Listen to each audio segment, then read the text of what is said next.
welcome to the Carolinian Wildlife Garden at First UU Hamilton.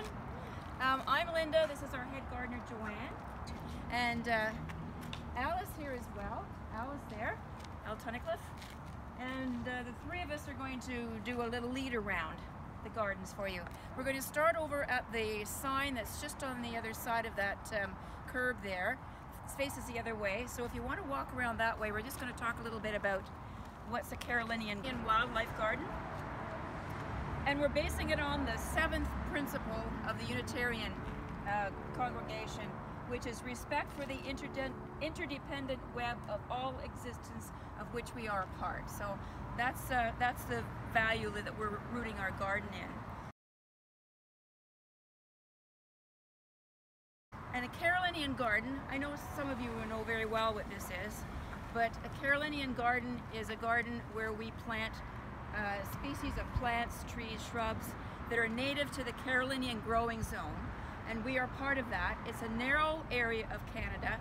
It goes between the Great Lakes, along the north shore of Lake Ontario, and ends the other side of Toronto, and doesn't go very far north of Highway 5, a little bit north of Highway 5, but this area is a more temperate climate than the rest of Canada, and so there is a wide diversity of species in this area because of the temperate climate.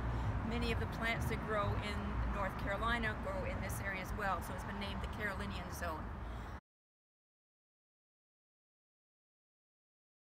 So we are attempting to restore this area, which was at one point just a brownfield. It was formerly a hardware store and a lumber yard and a building center. So there were gravel piles and all kinds of things around here, bricks, etc. So over the years, this has been restored, and we're doing the restoration based on the Carolinian gardening principles. And we're hoping, and we do actually attract native wildlife in terms of insects, birds, all kinds of butterflies and moths, and some small mammals. We've even had flying squirrels inhabit a box here a couple of years ago, which are quite rare. So the native flora that we plant attracts the native fauna, and that's our whole intent in doing a Carolinian wildlife garden. So in addition to planting Carolinian plants, we also want to remove invasive species that have been introduced to the area and that crowd out native plants. And we also want to introduce abiotics, which are non-living elements in a garden, like rocks. You're going to see lots of rocks and soil and trees and logs placed strategically. And so those are the elements of a Carolinian garden that we're trying to focus on. Okay, Joanne, okay. Next. So speaking of the insects, we were very surprised when the paving was done and we were putting up this wall back along the church. You see that angel wall? In the corner, there are wild solitary bees. So we have our own colony of not honeybees, but wild solitary bees that pollinate all the gardens in this area. And now there are more colonies than that. This is the original one. There is one behind this outcropping rock garden in the logs, and there's another one up on the tier garden that Linda will show you later.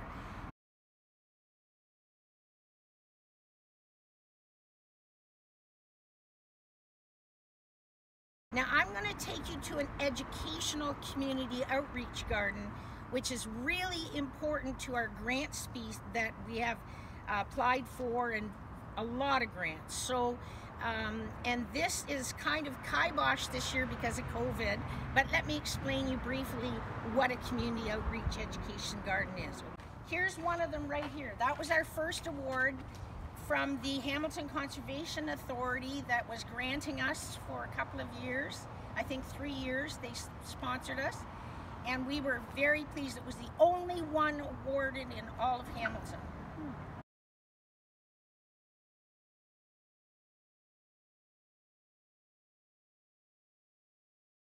Okay, this is called the Enchanted Force, which is a really cool name for if you want especially children to come out and discover nature. So the pathway was put about. That's an abiotics that Linda's already mentioned. Abiotics always go in first, followed by restoration of your soil, and then you can plant, and then you have the best success. This is the first year of this garden. So what you will see in 3 years, you will see grasslands across the front. See all the grass coming? Now this is not on your lawn. This is Carolinian grass. And then behind that are your pollinators, or their prairie meadowland species. And then back in the forest area and around there are the vernal plants and the plants that prefer shade, sun, and those conditions like you would see if you're walking in RBG, okay? Now, if you would like kids to participate, I'm going to show you something. I'm going to have fun here, because we always have to do that, right? If children are participating in your garden, you can have them create things for the insects and for the tiny creatures that live. Something like this has to be replaced every single year because of funguses and problems with the garden like that. Except this, you can just wash it out, put it back. And you see where something can crawl in there? It's not a native shell, but that's okay. It serves a purpose, right? So you can tie up sticks, tie up plant stems that are see-through, that are hollow, and you can also use tiny logs and drill into them. This will increase the number of insects and butterflies in your garden and spiders, because there's somewhere to go. Okay? All right, where are we going next? Linda's going to take us to some rock areas. Although it's difficult to see now, the back wall there is a number of layers, a number of rows of large rocks. And this was created 2 years ago. Al and Ron here and my husband. Actually, last year. Was it just last year? Last year. Really? Yep. Time flies when you're having fun. I thought you Carolinian said 2 gardening. years ago. Yes, Anyway, Yeah. so last year, yes. So the rocks were stacked and stabilized and soil put in, and then the area here was restored with Carolinian plants. Lots of trees over here. Joanne and Al donated some trees here. And so this is really all virtually Carolinian. Oh And yeah, so we- this was all asphalt before. Yeah. This was all ripped out and added topsoil to build it up. So it shows you what you can do with nothing. Yeah, Yeah, my absolutely. husband looks pretty good for 92, eh? It's kept him young. Yeah.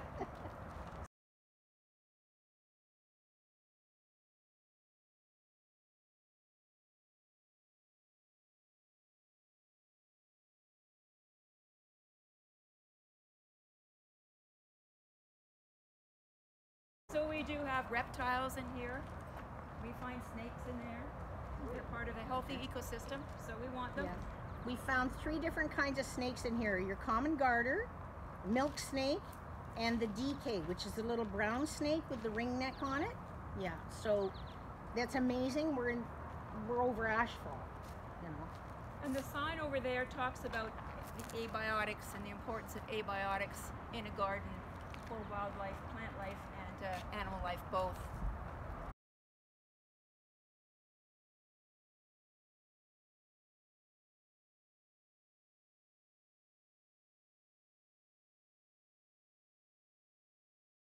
This rock garden behind us here was part of the paving of the driveway, and we were given a little sort of isthmus out. And so we thought, rather than just having the garden with steep sides and losing all that every time it rains, we looked into it, and it was Linda and her husband Rick found this guy that was the first time we knew about him and his rocks, and we drove all the way to Bimbrook?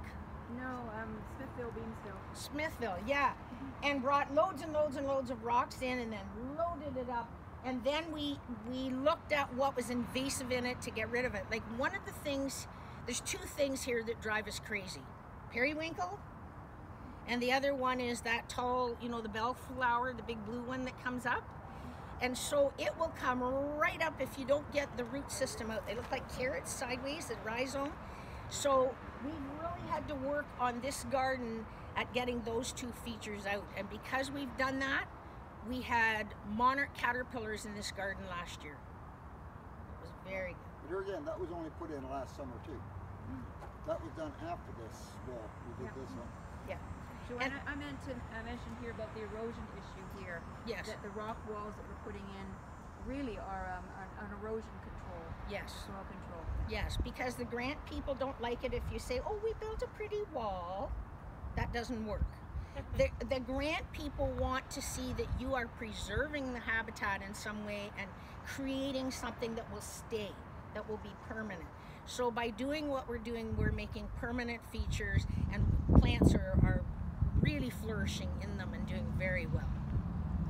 Okay, who's giving grants when you say the grant people? Okay, we have had grants from Halton Conservation, 3 years from Hamilton Conservation, World Wildlife Federation, and TD Friends of the Environment.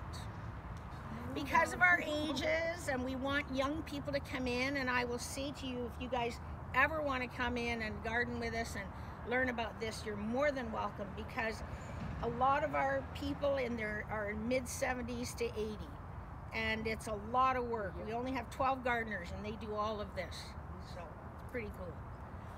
Okay, so when you designed the garden, did you think about designing it in a way that you could just leave it and it will just perpetuate itself? yes, but here's what happens. We are in an inner city lot, and invasives are rampant. So like right there, I can see a tree of heaven poking out amongst the snowberry bushes. And you think you've got it all, and you don't. The other thing we get a lot of is bindweed, you know, and bindweed goes through everything and chokes your Carolinian plants. So no matter how much you want to do it and just leave it, it's not going to happen, because even forests are managed, right? Even wildlife, if you think of RBG, look at all the managing they have to do to keep the place the way it is. Yeah. So, I could mention letting our half acre behind our home. We're in a rural property. We have a half acre behind our home that we're trying to naturalize, plant trees and so on. And this year we were overrun with teasels. You know what teasels are? Yes, they're those spiky things.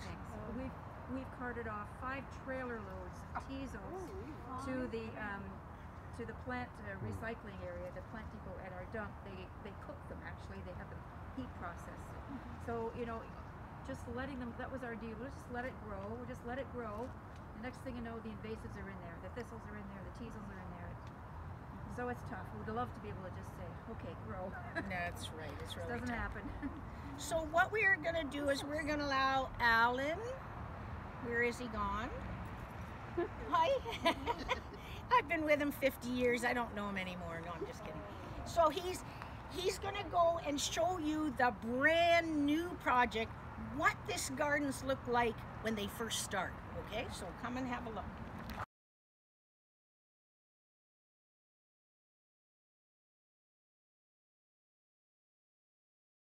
Really disturbed with the construction of the parking lot. This parking lot was actually raised about 2 feet and sort of messed up. So on the last, I guess, 3 or 4 weeks, we just put all this in. The rocks we brought up, we actually found them on Kijiji, as a matter of fact. So we got a trailer, and Linda's husband Rick drove out, and we loaded up his trailer and made 7 loads up here to bring all these rocks up. And then we got somebody to place them for us, because they're a little heavy. They're about 500 pounds each. And then we got 20 yards of soil brought in, which is tons of soil. And we built it up, and we just, as a matter of fact, they just put the last of the soil in yesterday. And I would like to interrupt my husband, which he's used to. There were so many invasives in this garden.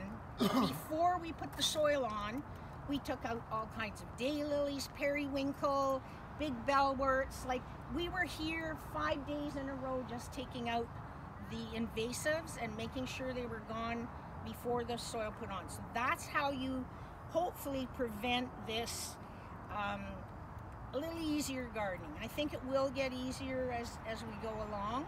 But literally it's being done with a pick. We had to dig down to get the roots to dig it up before we put the soil on. And we'll be planting here probably in September. but we'll also put mulch all through here too. So this is our newest garden, and hopefully the last one for a while.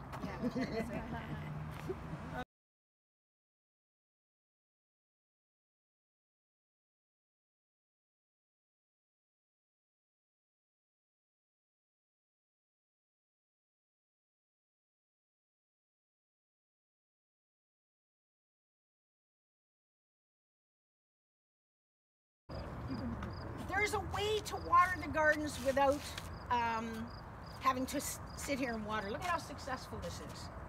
And how you did that. When this driveway was put in, the water roared down here, and we noticed it coming down all over the place. We thought, we got to trap it. If we trap the water. So we dug, see the rocks there and the rocks here? That hole is over 1 meter deep. Wow. So you do 1 meter deep, and you put cinder blocks in the bottom, and then pile up the pretty rocks on the top, and put the granite rocks around the outside for the most part. They keep disappearing. And you can see where the water has come in, right near that lady's foot there, in the yellow. See where the water's come in the last rain? So it roars down here, comes in here, and then from there it's held in this hole, and then leaches out over, oozes, leaches, whatever you want to say, and all these plants behind me are watered from these 2 rain drains. That's what they're called. And we have quite a few different rain systems on this property, but this is all we're going to tell you about tonight, because then you might want to come back another time and see them.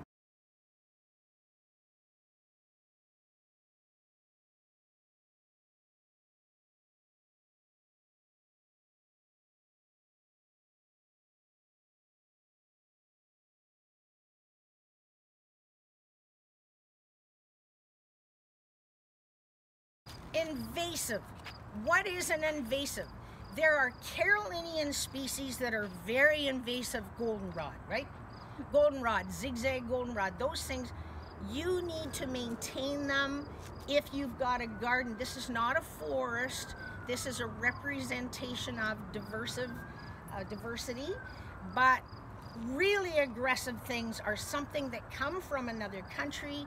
They get planted here, they have no insect, no animal that eats it, and they go nuts. They have nothing to cull them, to keep them down.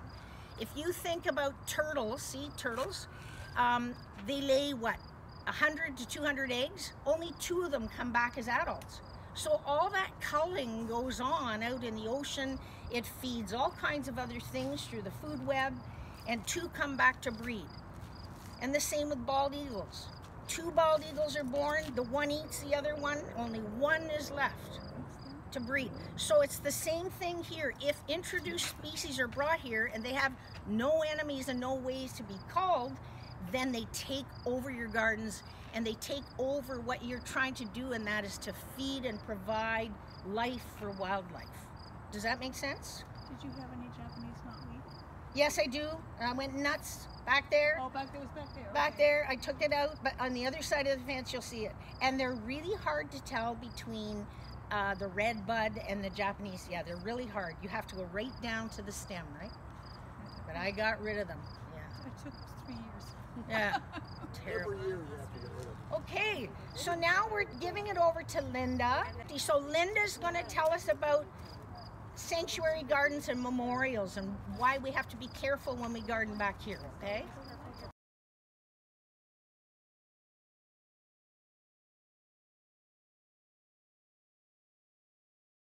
The sanctuary garden, and in here are a lot of memorials. People have asked to have memorials put up for loved ones who've passed, and sometimes they're marked with stones like this one here. This is a relatively recent one for William as a choir member. Some of them look a little different. They were actually all through the gardens here, but most of them are concentrated here in the sanctuary garden.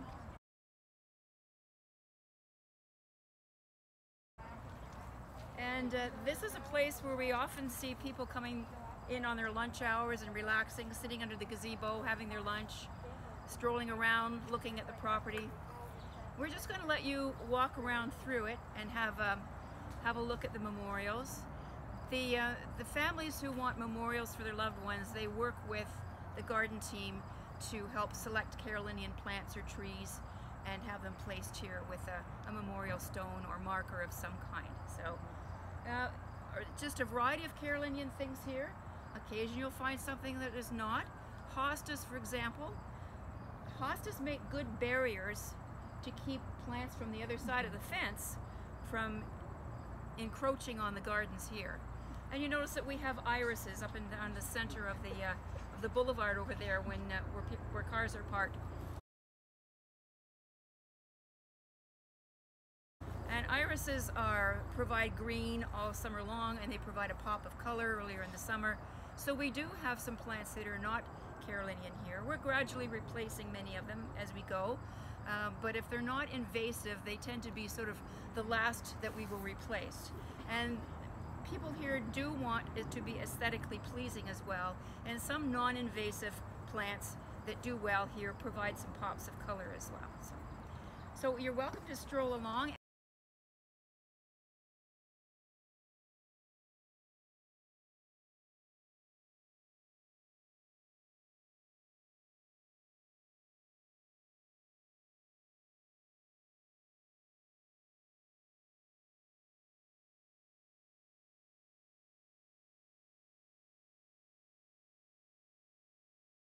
Hold the trumpet vine. Can you see the beautiful trumpet vine going over the top? That's our hummingbird draw. They love that. Hummingbirds, yes. And so that is a trumpet vine, and the hummingbirds are just drawn to it. And so, but the problem is, it drops all the time, right? So you have to have a big broom handy, and that's all part, as you know, of having a garden.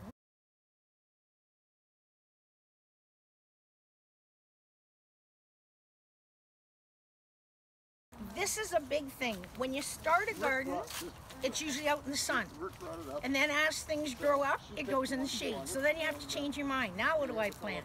And that's what I'm doing at my home garden. It's all Carolinian, and there are some flowers and things struggling because they're not getting the sun they used to.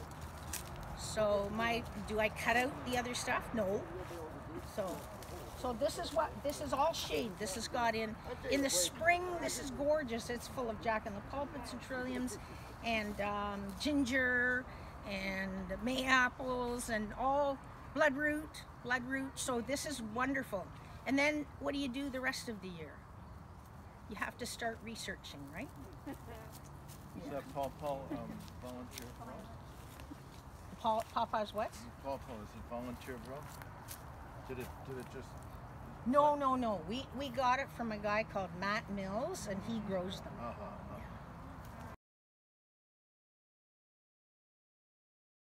One of the things we have done over the last few years, in fact part of the grant process, was to remove a lot of the Manitoba maples and willows and the invasive trees along here as we're planting, tree heavens. So we have opened it up. There used to be trees all over the place here that they were just falling in. In fact, I just had to replace a number of rails on the fence because the trees were coming down. But years ago, the fellow that was in charge of property did a lot of things, Mel Weber, put this area in as a meditation garden. He just passed away this March, and as such, his wife came to me and said, I'd like to put a rock down the garden and extend. So I had all these rocks sitting out there to build that wall, so I said, Pat, pick a rock.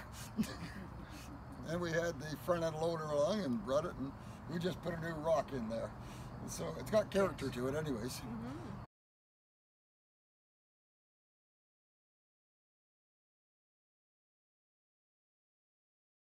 And when we bring school groups and children on tours, and some adults, we always bring them back here to the meditation garden. And the same with the RE, that's our religious education group. And our church is closed now, so it's kind of hard to teach them. But they sit back here and they think about things in life that they're happy about, that they'd like to mention to the special rock. And the special rock was that one there, which has been moved, right?